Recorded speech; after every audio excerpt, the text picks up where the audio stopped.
Bəzən günah vaksin kimi olur düz yolda olan adam üçün. Bəzən adam günah eləyir, xəcalət hissi ilə göylərə qalxır. Deyib günah eləyib peşman olmaq daha yaxşıdır, ibadət eləyib qürurlanmaqdansa. Bu din belə deyir. Bir daha deyirəm, amma mən düz başa düşün, mən günaha dəvət eləmirəm Ramazan ayında.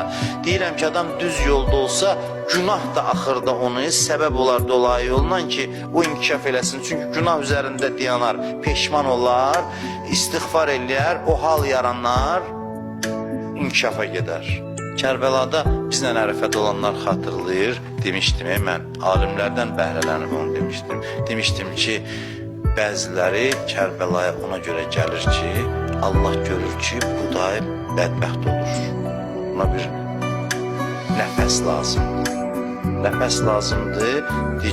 Gidiz aparaq bunu Kərbəlaya, nəfəs lazımdır. Bax, bu düz yolda daxı günahını bir cür eləyir Allah ki, tənzimləsin.